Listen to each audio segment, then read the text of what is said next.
하나님 말씀 보시겠습니다. 하나님 말씀 에베소서 6장 18절 말씀 보시겠습니다. 하나님 말씀은 에베소서 6장 18절 말씀, 신약성경 제 성경으로는 317페이지입니다.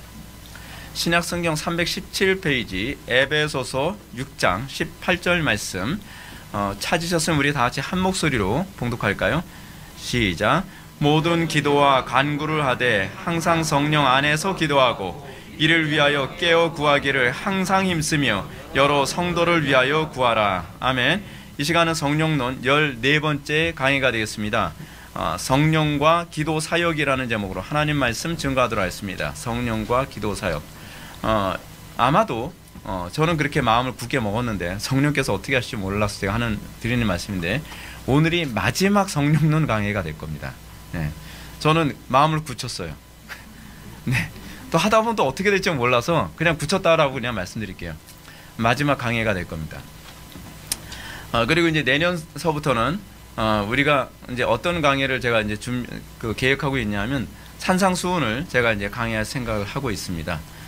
기대하셔도 좀 좋지 않을까 생각이 듭니다. 자, 우리는 이제 성령론과 관련해서 제가 정말 제일 하고 싶었던 얘기, 성령과 기도에 관한 얘기를 오늘 시간은 다루고자 합니다. 여러분, 그 기도, 그러니까 경건 생활에 있어서 가장 중요한 은혜의 방편하여금 딱 두 개를 얘기할 수 있죠. 말씀과 기도입니다. 이게 우리 그래서 개혁주의를 추구한다고 하는 이 장로교가 가장 중요시 여기는 은혜의 방편이 바로 말씀과 기도입니다.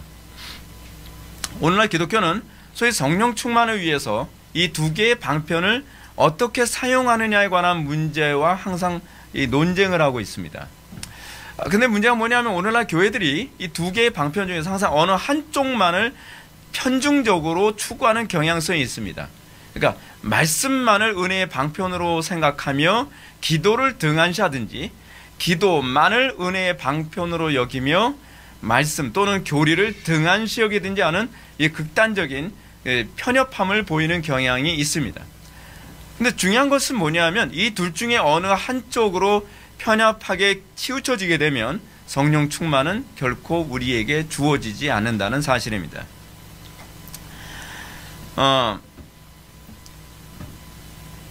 결론부터 말씀드린다면 이 두 가지 태도는 모두 성경의 가르침에 위배됩니다. 어느 한쪽, 오로지 말씀만 추구하면서 기도를 등한시 여기거나 기도만 중요시 여기면서 말씀을 등한시 여기는 태도는 성경이 싫어하는, 성경이 미워하는 태도입니다. 우리가 서로 이 성령 충만함을 추구하기 원한다고 한다면 이 둘 중에 어느 한쪽도 결핍되지 않도록 해야만 합니다. 왜냐하면 이 두 요소는 마치 동전의 앞뒤면과 같습니다. 기도 없는 말씀이나 말씀 없는 기도는 마치 앞면이나 뒷면이 없는 동전이 동전으로서의 가치를 취급받지 못하는 것과 같은 그런 결과를 초래하게 됩니다. 어느 한쪽도 결핍이 되면 우리는 성령 충만해질 수가 없습니다. 놀랍게도 사탄은 예나 지금이나 이 두 가지 요소가 하나로 결합하는 것을 막기 위해서 모든 수단과 방법을 동원했습니다. 그리고 놀라운 것은 이 기도와 말씀이 하나로 결합되었을 때에 폭발적인 부흥이 일어났다는 사실입니다. 이 두 개, 말씀과 기도가 하나로 결합되었을 때에 교회는 세상이 감당할 수 없는 교회가 됐었습니다. 그래서 사탄은 언제든지 이 교회가 말씀과 기도를 중요시 여기게 될 때 치명상을 입었고요. 그래서 어떻게 하든지 그래서 말씀과 기도를 동시에 추구하는 것을 막기 위해서 모든 에너지를 동원했습니다. 이 말씀과 기도의 중요성을 강조하면서 강연을 했던 사람이 하나 있었습니다. 아브라함 카이퍼입니다. 아브라함 카이퍼의 칼빈주의 강연 제6장을 보게 되면 6장 뒷부분에 카이퍼는 말씀과 기도가 어떤 관계로 조화를 이루느냐를 설명을 합니다.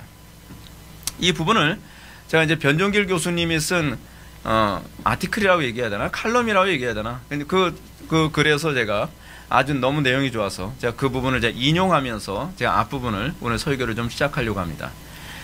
변종길 교수는 카이퍼의 칼빈주의 강연을 인용하면서 카이퍼가 성령 충만을 위해 기도와 말씀의 위치가 어떤 위치에 있는지를 아주 흥미롭게 설명합니다. 변종길 교수는 카이퍼의 이 칼빈주의도 주의 영이 없으면 완전히 무력하다라는 말을 인용하면서 아무리 훌륭한 신학적 체계이고 완벽한 교리와 신학으로 짜여 있는 칼빈주의라 할지라도 하나님께서 그의 성령을 보내주시지 않는다면 아무런 변화도 오지 않을 것이다 라고 인용을 합니다. 이거는 카이퍼가 인용한 겁니다. 카이퍼가 한 말입니다. 우리는 소위 카이퍼리스트, 그러니까 카이퍼를 추구하는 사람들이 우리 주변에 굉장히 많습니다. 근데 카이퍼가 이런 말을 했다는 것을 잘 인지를 못하는 것인지 어떤지를 잘 모르겠어요. 교리만을 얘기하고 거기에 성령의 역사를 위해서 끊임없이 기도해야 될 당위성을 강조하지 않는 것은 사실은 카이퍼를 추구하는 사람들의 모습이 아닙니다. 카이퍼의 어떠한 영역만을 추구하는 사람이라고 봐야 됩니다. 우리는 카이퍼의 한 면만을 추구하는 사람들을 우리는 카이퍼주의자라고 얘기할 수 없고 그 사람을 칼빈주의자라고도 얘기할 수 없습니다. 카이퍼를 추구한다고 하면 카이퍼가 얘기하는 이 부분도 받아들여야만 합니다. 카이퍼가 이 부분을 설명하기 위해서 하나의 어떤 신화에 나오는 얘기를 잠깐 인용을 합니다. 그러니까 신화에 에올루스 하프라고 하는 그 하프가 있습니다. 에올루스 하파는 어떤 하프냐면 학파가 아니라 하프. 제가 자꾸 학파로 얘기해도 그냥 하프로 들으세요. 저는 학파가 입에 자꾸 익어가지고 그 에올루스 하프는 어떤 하프냐면 바람이 불면 자기 스스로 노래를 부르는 하프예요.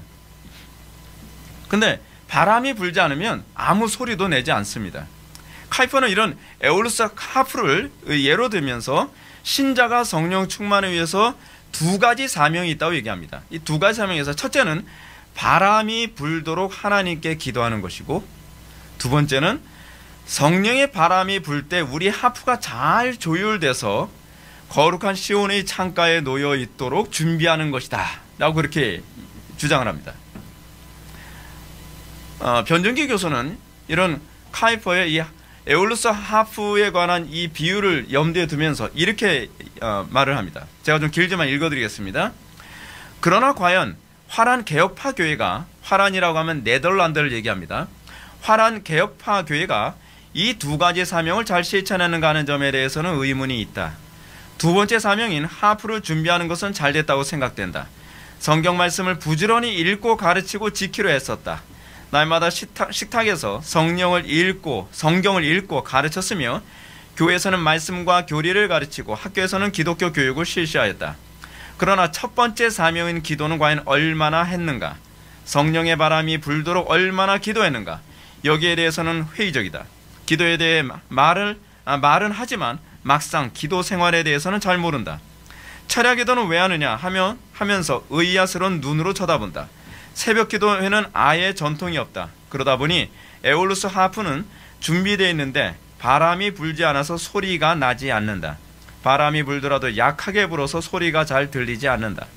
그러다 보니 좋은 신학과 전통을 가지고 있음에도 불구하고 세속화의 물결 앞에서는 속수무책이다.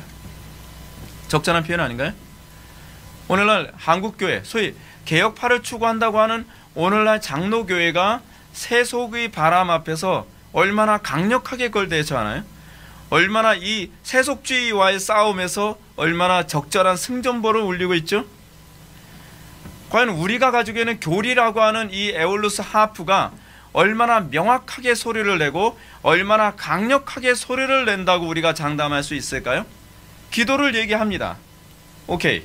근데 문제는 뭐냐면 기도를 할 줄을 모릅니다.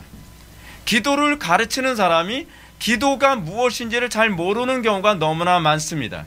그래서 우리는 너무나도 상당수의 많은 개혁파 쪽에 있는 교회에서는 기도를 정죄를 했지 기도를 어떻게 했느냐에 관한 대안은 제대로 제시하지 못하는 것이 오늘날 개혁파 교회의 자화상이 아닐까요? 전 이거 인정할 건 인정해야 된다고 생각을 합니다. 변정기 교수가 이런 주장을 했는데 변정기 교수는 고신 측의 교수님이십니다. 근데 고신 측의 이 교수님의 주장에 대해서 우리는 자꾸 변명하려 들면 안 됩니다. 우리는 그 부분에 대해서 자기 반성적 입장을 취해야만 합니다. 개혁파가 뭐가 개혁파죠? 우리는 개혁파를 이렇게 얘기합니다. 개혁된 교회는 항상 개혁돼야 된다. 우리는 개혁됐습니다. 그래서 우리는 개혁파를 추구한다고 얘기합니다. 그러나 더 이상 개혁해야 될 이유가 없고 나는 개혁의 대상이 아니라 주변이 개혁의 대상이며 내 주변에는 다른 사람들만이 개혁의 대상이라고 한다면 그는 개혁파가 아닙니다. 우리는 도대체 무엇을 개혁파라고 얘기하나요? 우리는 날마다 자기 자신을 개혁하고 내가 몸담고 있는 교회를 개혁하고 있기 때문에 개혁파라고 얘기합니다. 개혁파는 ing형입니다. 진행형입니다. 내가 개혁한 만큼만 개혁할 수 있다는 것을 믿기 때문에 우리는 끊임없이 나부터 열심히 개혁하는 가운데에 그 개혁의 아름다움을 아는 사람들이 다른 사람들에게 그 개혁을 권면하는 것이 개혁파입니다. 소위 바리새인들처럼 나 자신은 전혀 개혁되어 있지 않으면서 다른 사람의 눈에 있는 티를 뽑아 상대방의 눈알을 후벼 팔려고 하는 것은 개혁파가 아니라 바리새인일 뿐입니다. 본래 화란은 아브라함 카이퍼와 헤르만 바빙크 같은 위대한 신학자를 배출한 그 나라입니다. 그러나 기도하지 않는 개혁파가 보편화되면서 네덜란드 절반이 무교인이 되어버리고 말았습니다. 그 정도로 끝나지 않았습니다. 성매매가 합법화된 나라입니다. 뿐만 아닙니다.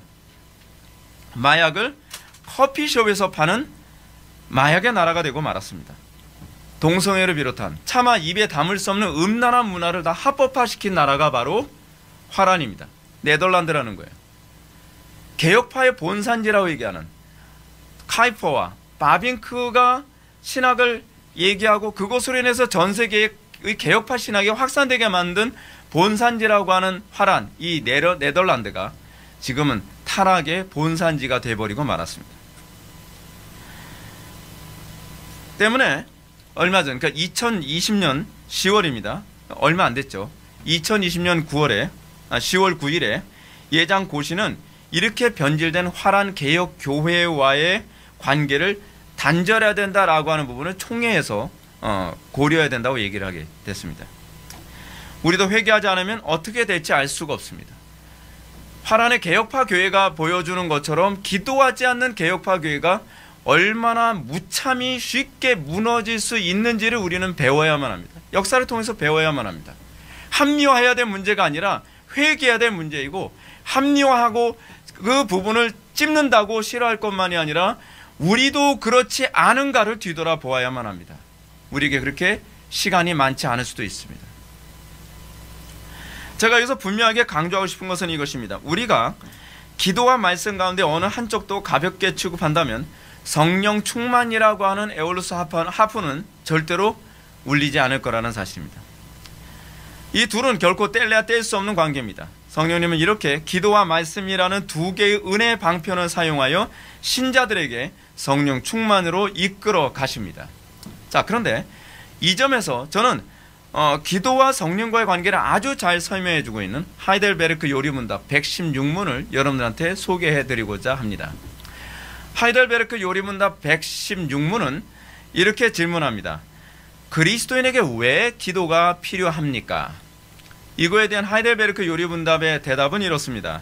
기도는 하나님께서 우리에게 요구하시는 감사의 가장 중요한 부분이며, 또한 하나님께서는 그의 은혜와 성령을 오직 탄식하는 마음으로 쉬지 않고 구하고 그것에 대해 감사하는 사람에게만 주시기 때문입니다. 자, 우리가 여기서 관심을 가져봐야 될 중요한 부분이 있습니다. 하이델베르크 요리문답이 기도를 단순히 종교적 행위 또는 의무 정도로 가르치고 있지 않다는 사실입니다. 여러분들에게 기도는 무엇인가요? 그냥 종교적 의무인가요? 기도를 하면서도 경건의 능력을 아무것도 기대하지 않으면서, 내가 기도를 통해서 내가 변화될 거라고 하는 아무 기대도 하지 않으면서 그냥 하는 것이 기도 아닌가요? 그거 위선입니다. 여러분들이 기도를 할 때는요, 기도하면 달라질 것이고, 기도하면 변할 것이고, 기도하면 역사가 나타날 거라고 하는 확신이 없이 기도한다면 그건 위선적인 행동에 불과합니다. 중요한 거는 이 하이델베르크 요리문답 116문에서 기도를 이렇게 규정하고 있다는 부분을 먼저 우리가 관심을 가져야 됩니다. 그것이 뭐냐면, 요리문답은 기도를 하나님께서 우리에게 요구하시는 감사의 가장 중요한 부분이라고 얘기하고 있다는 사실입니다. 기도가 감사의 가장 중요한 부분이, 하나님께서 우리에게 요구하시는 가장 중요한 부분이라고 얘기하고 있다는 사실이에요. 근데 이 가르침이 하이델베르크 요리문답에만 나오는 얘기가 아니에요. 오웬도 동일하게 얘기합니다. 오해는 이렇게 가르칩니다. 기도는 우리가 하나님께로부터 받은 그리고 아무리 노력해도 다 갚을 수 없는 모든 은혜에 대한 감사를 표현하고 그분에게 영광을 돌리는 방법입니다. 또한 우리는 기도하고 명령할 필요나 강요할 필요가 없습니다. 왜냐하면 어느 누구도 그것을 거부할 수 없기 때문입니다. 기도는 강요해서 하는 것이 아닙니다. 감사가 있다면 나오는 것이 기도입니다. 감사가 구원의 확신이 있다고 함에도 불구하고 기도하지 않는다고 한다면 그거는 거짓된 확신이라는 얘기입니다. 그래서 우리는 잠시 하이델베르크 요리문답에서 감사가 크게 두 가지로 나뉘어진다는 것을 좀 기억해 볼 필요성이 있습니다. 하이델베르크 요리문답 뒷부분을 보게 되면 한 3분의 2 이후를 보게 되면 감사는 두 가지로 표현되어진다고 하이델베르크 요리문답은 얘기합니다. 하나는 기도고요. 또 하나는 율법입니다. 첫 번째, 그것은 이제 십계명이라고 얘기하는데요. 첫 번째는 십계명이고 두 번째는 기도인데 이와 관련해서 하이델베르크 요리문답 87문은 이렇게 얘기합니다. 감사치도 않고 회개하지도 않는 삶을 계속 살면서 하나님께로 돌이키지 않는 사람은 결코 구원받을 수 없다라고 얘기합니다. 우리가 하이델베르크 요리문답 116문을 염두에 두고 87문에서 얘기하는 감사하지 않는 사람에겐 구원이 없다라는 말을 연결해서 이해해 볼 필요성이 있습니다. 우리는 감사를 자꾸 뭐로 생각하냐면 그냥 입으로 감사합니다, 감사합니다. 이것을 감사라고 생각을 하는데 하이델베르크 요리문답은 그것도 얼마든지 외식일 수 있기 때문에 실질적으로 우리가 감사한다고 한다면 그것이 율법 지킴과 기도 생활의 실천을 통해서 그 감사가 실질적으로 드러난다라고 얘기하고 있는 것이거든요. 근데 이 기도와 말씀이라고 하는 감사의 실천이 없다고 한다면, 이걸 회개하지 않는다고 한다면 그 사람은 구원받을 수 없다라고 이렇게 얘기합니다. 이 얘기는 행위 구원을 얘기하는 것이 아닙니다. 이렇게 해야만 구원을 받는다는 얘기가 아니에요. 왜냐하면 하이델베르크 요리문답을 기록한 이 사람들은요, 행위 구원에 대해서 아주 진절머리를 냈던 사람들이에요. 하이델베르크 요리문답은 종교개혁 당시에 기록된 거거든요. 독일의 하이델베르크 지역에서요. 근데 그럼에도 불구하고 이렇게 얘기하고 있는 이유가 무엇이냐면 우리가 진정으로 구원받은 그 고백이 있다면, 진정으로 구원받음이 있다고 한다면 우리는 그 감사가 반드시 기도와 십계명 준수라고 하는, 율법 준수라고 하는 태도로 열매가 나와야 된다는 얘기죠. 만약에 이게 없다면 사실은 구원도 없었다는 얘기죠. 이것이 없다면 그들이 가지고 있는 구원에 대한 확신이라는 것조차도 거짓이었음을 입증하고 있다는 것입니다. 그러니까 우리의 구원의 확신의 시금석이 뭐로 나타나죠? 기도와 율법 준수로 나타난다는 얘기입니다. 여러분들은 아마 신자에게 율법 준수, 즉 성화가, 이걸 다르게 얘기하면 성화예요. 이 성화가 구원을 확증하는 중요한 시금석이라는 얘기는 많이 들어봤을 것입니다. 그러나 우리 개혁자들이나 청교도들은 소위 구원을 확증하는 두 가지로서 하나는 율법, 성화였고 또 하나는 기도였다는 것을 기억하셔야만 합니다. 요리문답은 신자의 구원을 확신하는 중요한 요소로서 기도를 포함하고 있는데, 왜냐하면 감사의 아주 중요한 부분이기 때문이라고 가르치고 있습니다. 이 주장에 대한 정당성을 오웬도 아주 자주 얘기를 했습니다. 오웬의 주장 한번 들어봅시다. 존 오웬은 이렇게 이야기합니다. 기도는 바로 그들이 고백하는 신의 존재를 자연스럽고 필연적이며 근본적으로 인정한다는 행위다. 기도가 뭐라고요? 신이 존재한다는 것을 인정하는 행위라는 거예요. 기도를 안 한다는 건 뭘 얘기한다는 거죠? 사실 신 존재를 피상적으로 생각하고 있다는 얘기예요. 그것이 오웬의 지적입니다. 또 오웬은 얘기합니다. 그리스도인이든 이방인이든 인간이 하나님과 대화하는 가장 자연스럽고 탁월한 방법이요. 기도는 그리스도인이든 이방인이든 인간이 하나님과 대화하는 가장 자연스럽고 탁월한 방법이요, 수단이다. 이러한 대화가 없으면 우리는 멸망하는 짐승보다 낫지 못하며 헤어나올 수 없는 영원한 비참함에 빠지게 된다라고까지 얘기했습니다. 때문에 오해는 이렇게 얘기합니다. 어떤 그리스도인에게 믿음이 있느냐 없느냐 하는 것을 알 수 있는 것은 그 사람이 기도를 하느냐 안 하느냐를 볼 때 알 수 있다라고 얘기합니다.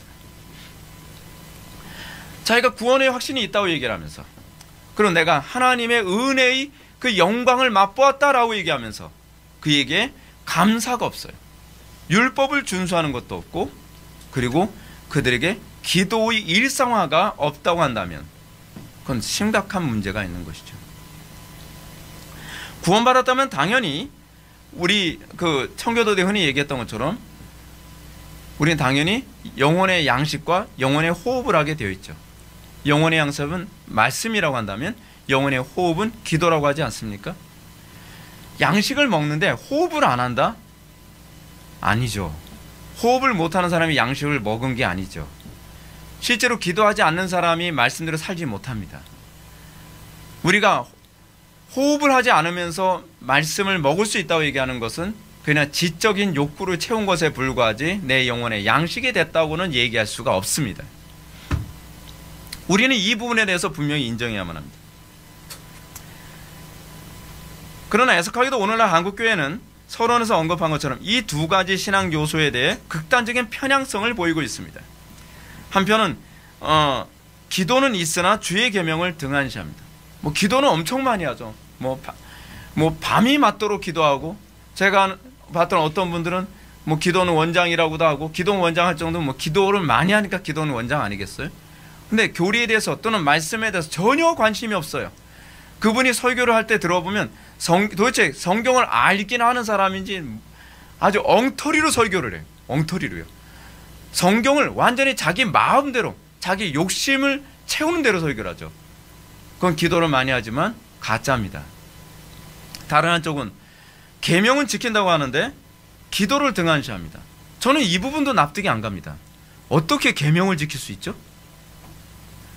여러분, 우리 힘으로는 계명을 지킬 수 없습니다. 이것이 정통 개혁파의 주장입니다. 근데 기도 생활을 안 하면서 율법을 지킨다? 그럼 위선이죠. 이건 바리새인밖에 될 수 있는 게 없어요. 왜냐하면 우리 힘으로는 율법을 지킬 수 없다는 것이 성경의 일관적인 가르침이고 신앙 고백의 가르침이거든요. 근데 우리는 율법을 지켜야 된다라고 교리를 중요시 여기면서 기도를 그만큼 중요시 여기도록 가르치지 않는다는 것은 납득이 되지 않는 것이죠. 기억하십시오. 이 둘 가운데 어느 한쪽도 소홀히 한다면 결코 감사로 볼 수 없다는 사실입니다. 왜냐하면 말씀이 결여된 기도는요, 우상을 향한 감사가 될 가능성이 많고요. 또 기도가 결여된 말씀은요, 위선적인 감사일 가능성이 많습니다. 왜요? 우리는 율법 못 지키거든요. 율법을 지키는 주체는 우리가 아닙니다. 그리스도십니다. 그리스도께서 우리와 연합하여 그분 안에서 우리가 율법을 지키는 겁니다. 그래서 사도 바울이 엔 크리스토스를 자주 얘기한 거죠. 그리스도 안에. 그리스도 안에 있지 않는 한 우리는 주의 계명을 지킬 수가 없거든요. 그래서 계명을 지키는 주체가 그리스도이기 때문에 우리는 율법을 지킨 후에 우리의 의의를 내세우지 않습니다. 왜냐하면 그 의의 주체가 그리스도이기 때문에 그런 거죠. 그래서 모든 영광을 하나님께 돌림, 솔리데오 글로리아가 여기서 나오게 되는 것입니다.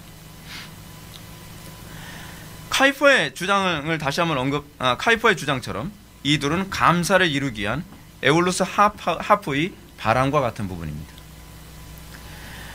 오늘 우리가 살펴본 에베소서 말씀은 하이델베르크 요리분답에 이르는 가르침과 정확히 일치합니다. 에베소서 6장 18절 말씀 다시 한번 보면 모든 기도와 간구를 하되 항상 성령 안에서 기도하고 이를 위하여 깨어 구하기를 항상 힘쓰며 여러 성도를 위하여 구하라 라고 가르치고 있습니다. 지난 강의에서도 언급했던 것처럼 오늘 본문은 에베소서 전체 문맥에서 볼 때 하이델베르크 요리문답의 가르침과 정확하게 일치합니다. 사도 바울은 에베소서를 기록하면서요, 제가 에베소서 전체 그 맥락 기억하시죠? 에베소서 전체가 우리의 구원에 관한 사건을 삼위일체 하나님의 사건으로 먼저 기록을 합니다. 그것이 에베소서 1장과 2장에서 나오는 개념들이거든요. 그래서 그 얘기가 나오면서 이렇게 성령의 하나 되게 하심을 강조하면서 바울이 5장 20절에 이렇게 얘기를 해요. 범사에 우리 주 예수 그리스도의 이름으로 항상 아버지 하나님께 감사하며. 여기서 감사가 나와요. 감사가 나오고 난 다음에 5장 20절이 감사예요. 근데 5장 21절부터 뭐가 나오냐면 율법 지킴을 얘기해요. 5장 21절부터요. 5장 21절부터 6장 9절까지요. 그리고 그 다음에 6장 10절, 오늘 본문에서 6장 18절에서 뭘 강조하죠? 기도를 또 강조합니다. 그러니까 사도 바울이 그 은혜에 감사하며 라고 했을 때 그 감사를 뭐로 표현해야 된다라고 바울이 얘기하냐면 율법 지킴과 기도로 동일하게 표현하고 있습니다. 그것이 에베소서의 구조예요. 그리고 하이델베르크 유르문답 116문의 가르침처럼 기도야말로 감사의 가장 중요한 부분이며, 또한 하나님의 은혜와 성령을 받는 유일한 기림을 염두에 두어야만 합니다. 이와 더불어 우리는 요리문답 116문에서 은혜와 성령님이 오직 탄식하는 마음으로 쉬지 않고 구하고 그것에 대해 감사하는 사람에게만 주어진다고 가르친 점에 우리는 좀 주목해 볼 필요성이 있습니다. 성령님은 누구한테 주어진다고? 그냥 기도하는 게 아니에요. 왜 상당수의 많은 사람들이 기도하는데 왜 성령 충만해지지 않죠? 왜 상당수의 많은 사람들이 기도한다고 하는데 경건의 능력이 나타나지 않죠? 왜 상당수의 많은 사람들이 기도한다고 하는데 왜 기도의 응답을 모르면서 살아가죠? 그 이유를 하이델베르크 요리문답 116문은 이렇게 가르치고 있습니다. 오직 탄식하는 마음으로 쉬지 않고 구하는 것이 없기 때문이에요. 이 부분이 중요한 부분입니다. 이렇게 본다면 오늘날 기독교인 가운데 점차 기도가 무시되는 이유가 어디 있는지를 알 수 있습니다. 그것은 감사를 모르기 때문에 그렇습니다. 감사를 모른다는 얘기는 무엇이냐면 구원의 감격이 없기 때문이라는 거예요. 구원은 반드시 기도와 말씀을 동반합니다. 부흥기 때도 항상 있었던 일이에요. 부흥기 때 사람들이 말씀을 듣고 회개하게 됐을 때에 그 말씀을 받은 사람은 그 자리에서 눈물이 터지면서 그 자리에서 기도로 반응을 했습니다. 기도로 반응하고요, 그 다음에 예배 마치는 후에는 말씀에 대한 순종으로 나왔습니다. 여러분, 우리가 여러분 감사의 반대말이 뭔지 아세요? 불신앙입니다. 불평이 바로 불신앙이라는 거예요. 신앙이 커져가면 커져갈수록 우리는 감사가 늘어납니다. 감사가 늘어나는 것은 입으로 감사합니다 뿐만 아니라, 또는 불평이 줄어드는 것뿐만 아니라 여러분들에게 기도가 늘고 그리고 말씀에 대한 열망이 늘어나는 것으로 나타나야 된다는 사실입니다. 예수를 오래 믿었다고 하는데 기도에 대해서 여전히 무관심하고, 예수를 오래 믿었다고 하는데 말씀에 대해서, 교리에 대해서 전혀 무관심하다? 죄송합니다. 전 신앙이 없다고 봅니다.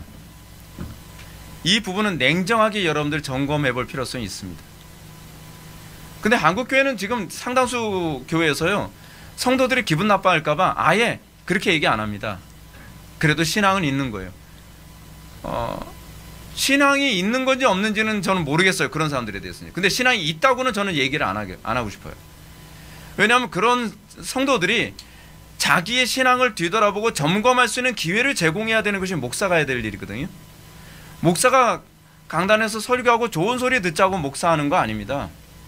성도들이 기회가 있을 때, 세상 떠나기 전에 나는 정말 구원받은 증거가 있는가, 내가 하는 확신이 자가당착인가 아니면 진정으로 구원받아서 나오는 것인가, 그리고 내가 진정으로 구원받은 확신이 있다고 한다면 나에게 외적으로 나타나야 되는 표징이 무엇인가, 그거를 정확하게 성경을 연구해서 성도들에게 가르쳐야 될 책임이 있습니다. 듣든지 아니 듣든지, 그들이 좋아하든지 좋아하지 않든지, 그들이 회개하든지 회개하지 않든지 관계없이 설교자는 그거 하라고 부름받은 존재라고 저는 믿습니다. 그러므로 이와 더불어 우리는 요리문답 116문을 염두에 두면서 이 기도에 관한 문제를 우리가 다시 한번 생각해 봐야 되는데요. 기도는 지식이 부족하고 무식한 신자들만 선택하는 행위가 아닙니다. 기도는 구원의 감격이 있는 사람에게 나오는 자동적인 영혼의 호흡입니다. 우리가 구원을 받았다고 얘기함에도 불구하고 온전한 올바른 기도, 하나님과 교통하는 기도에 대해서 관심이 없고, 그리고 한 번도 기도를 통해서 하나님과 감격적인 교통을 안 해봤음에도 불구하고 위선적인 기도 생활을 계속적으로 유지한다는 것은 그 속에 양자의 영이 있는지를 점검해 볼 필요성이 있는 겁니다. 대화를 해본 적이 없는데 자기 혼자 일방적으로 대화를 하는 거잖아요. 오늘날 우리가 또 기도를 안 하는 대표적인 이유는 뭐냐면 자신에 대한 신뢰가 너무 크기 때문에 그렇습니다. 자신에 대한 신뢰, 자기 이성에 대한 신뢰, 자기 경험에 대한 신뢰, 또는 자기의 재능에 대한 신뢰가 너무 큰 사람들은 기도보다는 몸이 먼저 앞섭니다. 기도하지 않습니다. 왜냐하면 기도의 효력을 믿질 않거든요. 근데 내 재능, 내가 가지고 있는 지식을 너무나 신뢰하기 때문에 그 사람들은 그걸 사용하는 거죠. 마음에 할례받은 증거가 잘 안 나타난다. 좀 문제가 심각한 거죠. 그걸 다른 말로 교만하기 때문이라고 얘기할 수 있죠. 그래서 우리는 기도의 시작이 성령의 낮추심에서 시작된다는 점을 좀 염두에 두어야만 합니다. 어떤 사람이 기도합니까? 낮아진 사람이 기도하는 겁니다. 겸손해진 사람이 기도하는 겁니다. 기도하지 않는다는 것 그 자체부터가 그는 교만한 사람입니다. 교만하기 때문에 기도를 하지 않는 것입니다. 다윗이 기도의 사람이었습니다. 다윗은 거지처럼 엎드려 하나님께 은혜와 긍휼을 구하는 태도를 견지했습니다. 겸손했기 때문에 그렇습니다. 우리가 진정한 하나님을 믿는 믿음을 가지고 있다고 한다면 우리에겐 그 겸손의 증거가 기도로 나타나야만 합니다. 성령님께서는 우리를 기도로 이끄시기 전에 우리를 기도할 만한 마음을 주시고 그 기도할 만한 마음으로 우리를 겸손하게 하십니다. 기도는 철저히 겸손해진 심령에서 시작합니다. 인간의 전적 타락과 무능에 대한 자각이 죄인들로 하여금 하나님께 기도할 수밖에 없도록 만드는 것입니다. 우리는 목이 뻣뻣해서 우리는 기도를 안 하려고 합니다. 그러나 내가 죄인이며 내가 무능하고 전적으로 타락한 내 속에 하나의 의도 없다는 것을 발견하게 됐을 때 그리스도께 손을 벌리게 됩니다. 성령님은 우리가 얼마나 심각한 죄인이며 무능한 자인지를 자각하도록 조명하십니다. 거기서 우리의 기도가 시작되는 것이죠. 여러분들 언제 기도가 안 됩니까? 내가 무능하다는 것 또는 내가 악하다는 것에 대한 자각이 없으면 기도가 안 됩니다. 내 마음이 교만해진 상태에서는요, 기도가 그냥 겉돕니다. 간절해지지가 않습니다. 그래서 성령께서 도우시는 기도의 특징이 무엇이냐면 우리를 간절하게 만드는 것에서 비로소 기도가 시작됩니다. 때문에 부흥기 때에 죄인들이 각성케 되면 가장 먼저 나오는 증상은요, 무릎 꿇고 기도하기 시작하는 겁니다. 이게 놀라워요. 부흥기 때는 예외가 없어요. 교만하기 이럴 데 없고 다른 걸 믿지 말고 하나님 믿지 말고 내 주먹을 믿는다 라고 하는 사람도 말씀을 듣고 마음이 겸손해지면 의자에서 빠져나와서 바닥에 무릎을 꿇고 눈물을 흘리면서 기도하는 것으로 시작을 합니다. 그게 기도예요. 기도는 그렇게 시작하는 거예요. 그래서 우리가 주의해야 될 오류가 있습니다. 그것은 거듭나기 전에는 어떤 사람도 기도할 수 없다는 주장입니다. 그렇게 생각하는 사람들이 의외로 많습니다. 목사님들이나 학자들 중에서도 그렇게 주장하는 사람들이 제법 있습니다. 거듭나기 전에는 어떤 사람도 기도할 수 없다. 또 다른 한편으로는 나는 기도를 시작했으니 그럼 나는 구원받은 것이 틀림없지 않는가라고 하는 두 가지 오류. 두 가지 다 오류입니다. 이건 성경에 대한 오해에서 나온 것이죠. 왜냐하면 기도를 피상적으로 알고 있는 신학자들이 이런 오류에 빠지는 이유가 뭐냐면 이런 겁니다. 논리적으로 이런 거예요. 인간은 전적으로 타락했다. 타락한 인간이 어떻게 기도할 수 있느냐. 타락했다는 것은 영적으로 죽었다는 얘기인데 죽은 존재가 어떻게 하나님께 기도할 수 있으며 하나님과 원수된 존재가 어떻게 하나님께 아뢰 수 있느냐. 또 그리스도의 중보가 없는데 어떻게 기도할 수 있느냐. 이런 논리로 얘기합니다. 오케이. 어떻게 보면 논리적으로 그럴싸해 보입니다. 그러나 우리는 논리를 믿는 것이 아닙니다. 우리는 성경의 가르침을 믿는 겁니다. 왜 칼빈이 스콜라주의를 그토록 비판했냐 하면 어떤 영역은요, 우리가 가지고 있는 일반 계시라고 하는 관점으로 논리적으로 접근했는데 그것이 빗나가는 경우가 많이 있기 때문에 그래요. 예를 한번 들어봅시다. 우리는 교회에서 안에서, 여러분 시간이 걸리더라도 전 이런 얘기는 해야 될 것 같아요.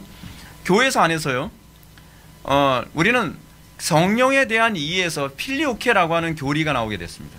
필리오케라는 교리는 나오게 된 배경이 이거죠. 동방교회는요, 어떻게 한 인격이 두 인격, 성부와 성자로부터 나올 수 있느냐. 그건 말이 안 된다. 합리주의로 얘기하는, 합리성으로 따지는 거예요. 어떤가요? 여러분 성경은 뭐라고 얘기하겠죠? 성령은 성부와 성자로부터도 나온다. 그게 이제 라틴어로 필리오케라고 얘기하거든요. 근데 동방교회에서는 아니다.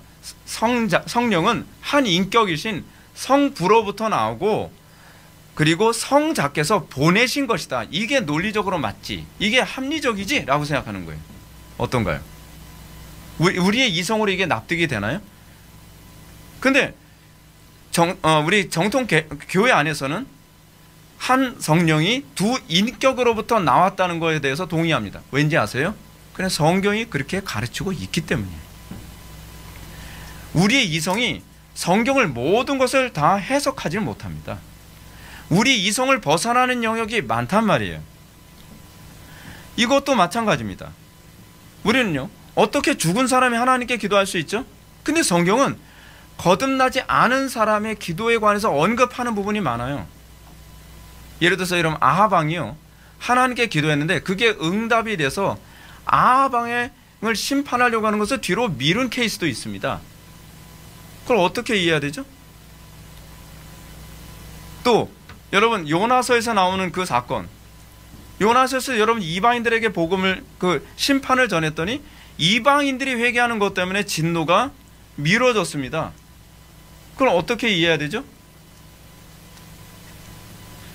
이건 자꾸 우리의 인간적 사고에서 하나님의 말씀을 자꾸 제한하고 하나님의 신비와 또 성경의 논리를 자꾸 우리 스스로 자꾸 막는 것이 문제라는 거죠.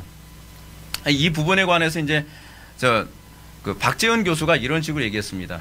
신학적 그 뭐라 했더라? 그 공제라고 얘기해요. 신학적 공제. 신학적 공제가 무슨 얘기냐면 자기가 가지고 있는 신학적인 카테고리 때문에 성경이 분명히 얘기하는 것을 못 보거나 또는 안 보려고 하는 태도라고 얘기하고 있어요. 우리는 이런 오리에 빠져서는 안 되는 거거든요. 우리는 얼마나 이런 신학적 공제에 빠지는 경향이 많은지 모릅니다. 잊어먹어도 되는 얘기예요, 신학적 공제는. 근데 우리는 이 부분 때문에 거듭나지 않은 사람들은 기도할 수 없다고 생각하는 경향이 많이 있습니다.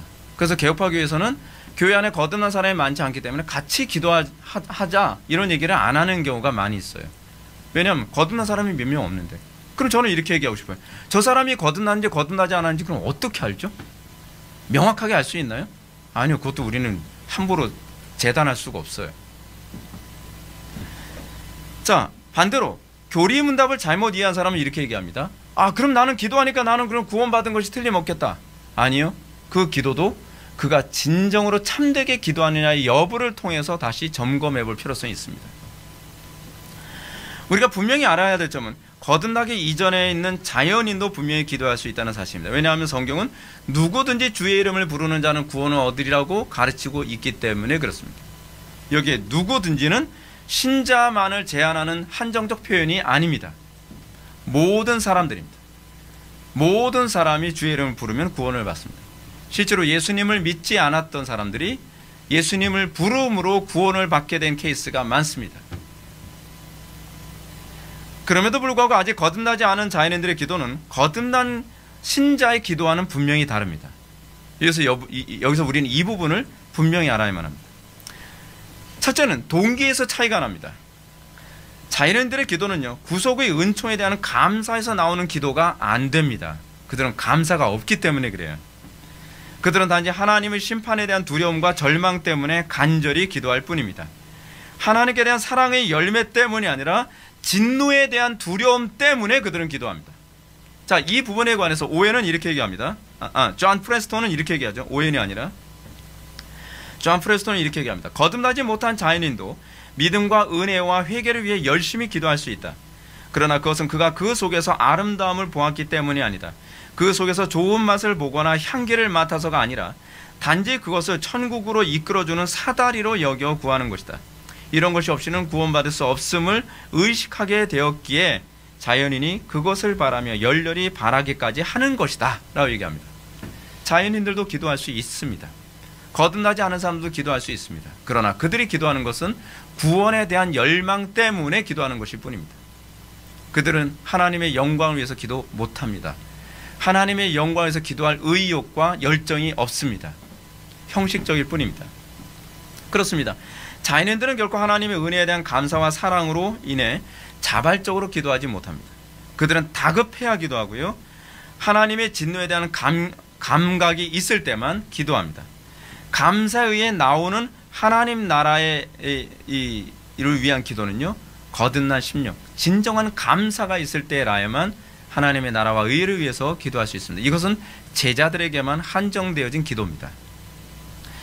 복음서에서도 한 사람의 구원을 받기 위해 그리스도를 붙잡은 것은 질병이나 공포나 인간의 힘으로 도저히 해결할 수 없는 절박감에 빠졌을 때 그들이 그리스도를 붙잡은 것이지, 그리스도께 대한 영광을 위해서 기도하는 케이스는 없습니다.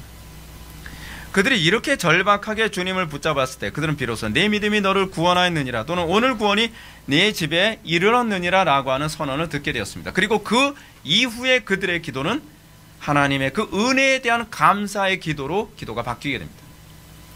정욕대로 쓰려고 잘못 구하는 것이 아니라 이제는 그의 나라와 그의 의를 위해서 구하는 것으로 기도가 바뀝니다. 이것이 거듭난 신자의 새롭게 된 열망입니다.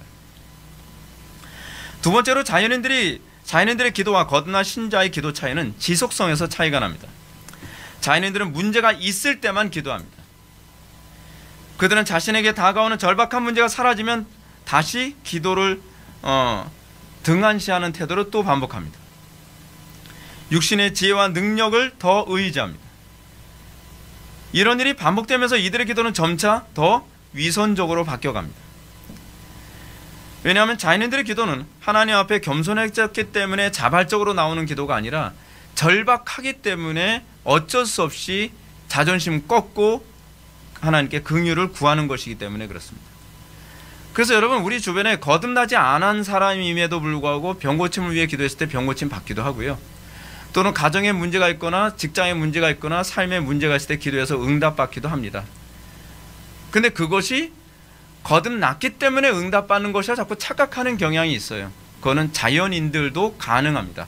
신자들에게만 나타나는 것이 아니라 신자들도 나타나지만 신자든 자연인들이든 양쪽에게 다 나타나는 영역들이라는 것이죠. 그러나 때문에 그들은 경건의 모양만 있지 경건의 능력이 결핍된 기도로 일관을 합니다. 상당수의 사람들이 경건의 능력이 안 나타나도 그냥 기도해요. 하나님 나라와 의를 위해서 아무런 도움이 되지 않습니다. 그 기도 자체가요. 그러나 거듭난 그리스도인들의 기도는 지속적입니다.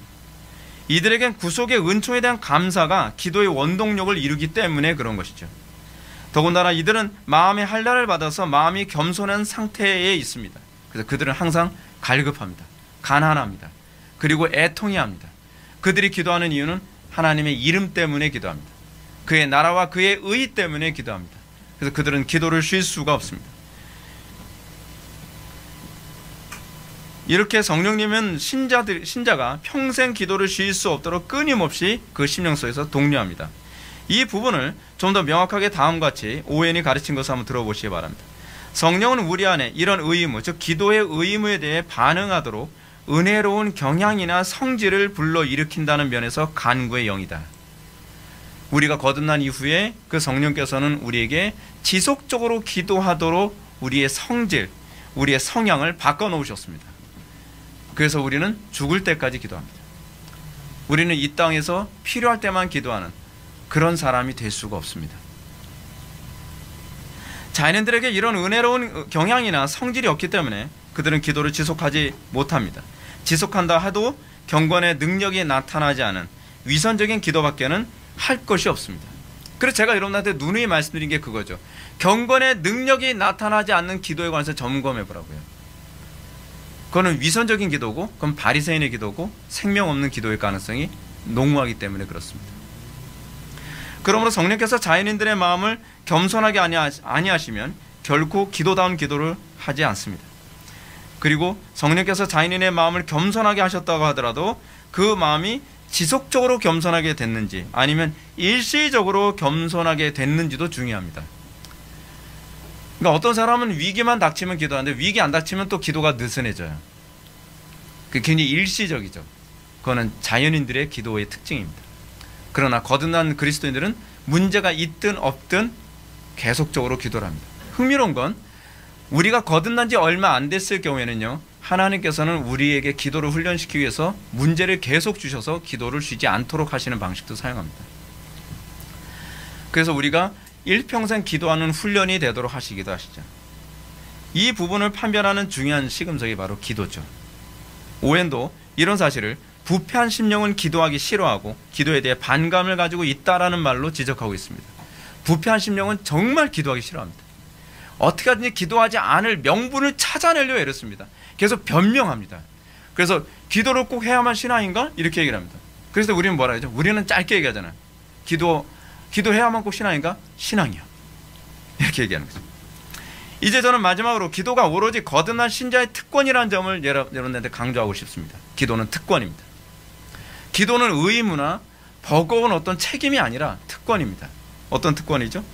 거듭난 신자가 지속적으로 감사의 고백으로 기도할 수 있는 근거는요, 양자의 영을 가진 사람들에게만 주어지는 특권이기 때문에 그렇습니다. 오웬의 가르침처럼 성령은 은혜의 영이시며 간구해 주시는 영이시며 우리를 양자로 삼아 하나님을 아바 아버지라고 부르게 하시는 양자의 영이십니다. 때문에 신자에게 있어서 기도는 단순히 구원을 위해 두려운 신에게 매달리는 그런 행위가 아니라 사랑하는 아버지와 교제하는 수단이 됩니다. 특히 양자의 영을 받은 신자들은 자기의 뜻이 아닌 아버지의 뜻대로 구할 수 있는 기능이 생기기 시작합니다. 오웬의 가르침처럼 성령님은 우리를 하나님의 마음에 맞도록 기도하게 하신다. 하나님의 성령께서는 기도할 문제를 성도들에게 가르쳐 주실 뿐 아니라 그들이 구하는 목적도 가르쳐 주신다라고 가르칩니다. 그래서요, 여러분들 청교도들 책을 보게 되면은 기도문을 통해서 기도하는 것에 관해서 청교도들은 굉장히 부정적으로 봅니다. 예배 모범을 보면 기도문을 읽는 부분이 나오기도 하거든요. 근데 그 부분에 대해서 특히 오웬 같은 경우에는 자칫 기도문을 사용하는 기도 행위는 성령을 소멸하게 할 위험성이 있다라고 지적을 합니다. 근데 그거는 칼빈의 주장도 동일합니다. 이런 사실을 바울은 로마서 8장 23절에서 그뿐 아니라 또한 우리 곧 성령의 처음 익은 열매를 받은 우리까지도 속으로 탄식하여 양자 될 것 곧 우리의 몸의 속량을 기다리느니라 라고 했습니다. 이것을 바울은 오늘 본문에서 항상 성령 안에서 기도하라는 명령으로 가르칩니다. 이렇게 성령 안에서 기도할 때 신자는 비로소 자연인들의 기도와 근본적으로 구별됩니다. 또한 바리새인들처럼 경건의 모양만 있을 뿐 경건의 능력을 상실한 기도하고도 구별됩니다. 이 시점에서 우리는 기도가 신자의 순종과 헌신의 원동력이라는 것을 기억하셔야 됩니다. 상당수의 사람들이 여기서 혼란을 겪습니다. 대부분 사람들이 이렇게 얘기하죠. 기도합시다. 그러면 어떻게 생각을 하죠? 행동하기 싫으니까 기도하자고 얘기하는 것처럼, 또는 현실에서 어떤 행동을 피하기 위해서 기도합시다 라고 얘기한다고 생각을 합니다. 그러면 이런 항상 뒤따라오는 얘기가 이거죠. 목사님, 기도는 해야 되는 건 사실인데 우리가 해야 할 일은 해야 되잖아요. 근데 이렇게 얘기하는 사람들의 특징이 무엇이냐면 기도가 행동을 유발한다는 것, 또는 기도가 순종을 가능하게 한다는 것, 또는 기도가 우리로 하여금 하나님의 뜻을 이루기 위한 순종으로 우리를 밀고 간다고 하는 것을 전혀 겪어본 적이 없는 겁니다. 모든 행동은 기도에서 나와야만 합니다. 사도 바울이 소위 믿음으로 삶이라고 했을 때 그 믿음이라고 하는 것은 내가 믿음이에요 라고 얘기해서 믿음이 아니라 성령께서 나에게 그 믿음을 주셔서 특정한 행동과 헌신과 순종으로 우리를 이끌어가게 한 것입니다. 피상적인 얘기가 아닙니다. 어떤 사람은 기도가 모든 신자의 순종과 헌신의 힘을 공급받는 원천이라는 사실을 그다지 감지 못하는 사람들이 많이 있습니다. 왜냐하면 기도에도 삶이 달라지질 않는데, 기도에도 내가 원수를 사랑하는 게 안 되고, 기도를 한다고 하더라도 그렇게 헌신이 잘 안 되고, 기도를 한다고 하더라도 순종이 잘 안 일어나는데, 한 번도 일어나 본 적이 없으니까 그들은 기도가 모든 순종과 헌신의 원천이라는 말을 굉장히 피상적으로 생각합니다. 저는 이렇게 말하는 분들이 과연 기도의 능력을 경험해 보았는지 좀 의문이 갑니다.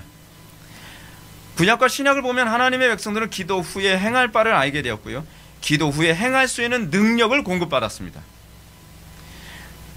우리는 형식적으로 기도하겠습니다가 아닙니다. 그리고 기도는 그냥 형식적으로 옵션으로 하고 내 행동은 내 마음대로 하는 것이 신앙이 아닙니다. 기도를 하는 이유는 내 힘으로 행하지 않는다는 고백이고, 기도를 하는 이유는 내 뜻대로 하지 않고 아버지의 뜻대로 한다는 의미입니다. 특히 사도행전에서도 교회가 박해 가운데 있을 때 그들은 두려워 떨었습니다. 그들은 결코 말씀을 증거할 담대함도 없었고 세상을 이길 힘도 없었습니다. 그러나 그들이 기도할 때 위로부터 성령이 강력한 부어주심, 성령의 기름 부으심을 그들이 경험하자마자 그들은 어떤 현상이 나타났죠? 그들은 담대히 주의 복음을 증거할 수 있게 되었습니다. 기도 이전과 이후의 그들의 모습은 극명한 차이가 있었습니다. 어떤가요? 여러분들 기도 이전과 이후의 차이를 느끼십니까? 여러분들 기도 이전과 이후의 차이를 못 느낀다고 한다면 여러분들 기도는 위선입니다. 여러분들 기도는 성령님을 의지한 것이 아닙니다. 그냥 형식일 뿐입니다. 이렇듯 성경에서 기도는 신자의 헌신과 행동의 책임을 회피하는 도구가 아니라 도리어 주님의 뜻을 정확하게 인지하고 사람의 힘이 아닌 하나님의 힘을 힘입어 살게 만드는 은혜의 방편이었습니다. 때문에 오해는 우리의 모든 순종이 기도에서 시작되고 현재와 미래의 모든 축복이 기도하느냐 안 하느냐에 달려있다라고까지 얘기한 겁니다.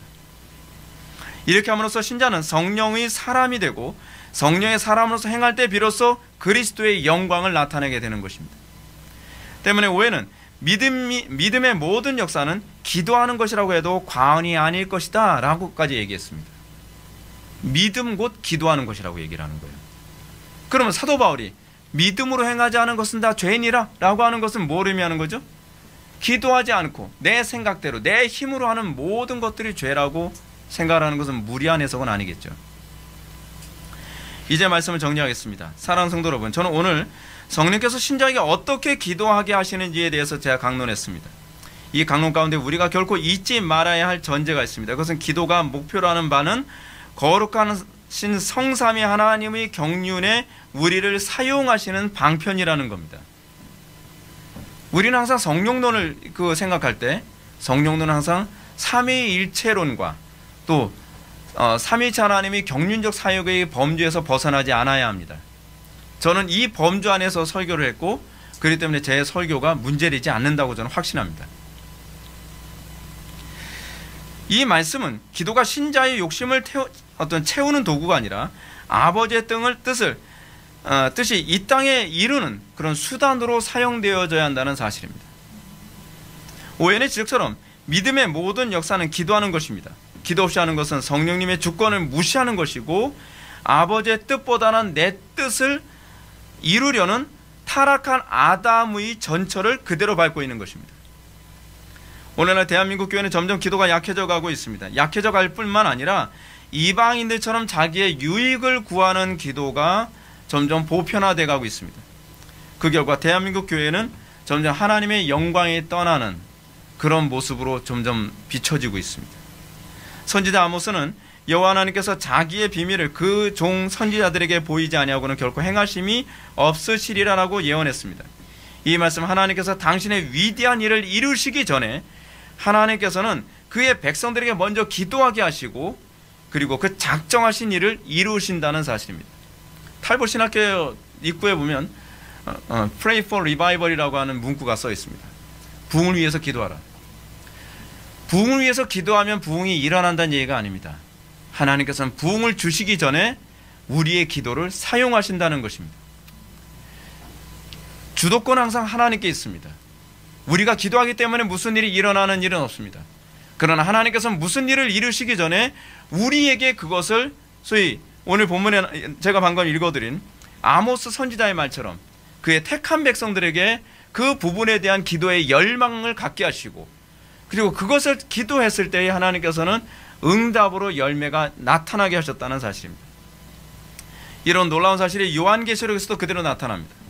하나님은 성령으로 신자들에게 기도하게 하시고 그 기도가 하나님의 보좌 앞에 올라가게 한다고 합니다. 그리고 이렇게 올려진 기도는 그 땅에 하나님의 진노와 함께 역사를 이루는 수단으로 사용되어집니다. 순교자의 기도, 목배임을 받은 자들의 기도가 하늘에 상달되면 그 다음에 하나님께서는 그 기도를 통해서 일을 이루십니다. 이피찬 교수도 요한계시록의 7 심판 구조를 설명하며 하나님의 구속 역사에서 고난받는 성도들의 기도는 하나님께서 구속 역사를 이루어 가시는 데 중요한 동인이 되고 있다라고 꼬집었습니다. 이처럼 성령 안에서 하는 기도는 하나님 나라 건설의 절대적인 위치에 있습니다. 우리가 기도하지 않는다면 우리는 하나님께 쓰임받지 않고 있는 것입니다. 우리가 기도하지 않는다고 한다면 하나님 나라 역사는 진행되지 않습니다. 우리가 기도하지 않는다고 한다면 하나님께서 우리를 사용하시는 것이 아니기 때문에 그렇습니다. 사랑하는 성도 여러분, 우리가 올바른 신앙 안에 있는다는 것은 피상적인 얘기가 아닙니다. 우리가 올바른 신앙 안에 있다는 것은 기도하는 것이고, 그리고 말씀과 기도의 균형을 유지해 나가는 것입니다. 우리에게 정말 구속에 대한 감사가 있습니까? 그러면 말씀과 기도에 굳건히 서십시오. 그러면 하나님께서 여러분들 통해서 영광 받으실 것을 믿으시기 바랍니다. 기도하시겠습니다. 사랑이 많으신 하나님, 우리가 오늘 이 시간 성령께서 어떻게 기도의 사역을 통해 우리를 사용하시는지를 살펴보았습니다. 우리에게 믿음을 허락하여 주시사 우리로 하여금 감사가 넘치게 하여 주시고, 그 감사가 항상 말씀과 기도로 넘치게 하여 주옵소서. 예수님의 거룩하신 이름으로 기도드립니다. 아멘.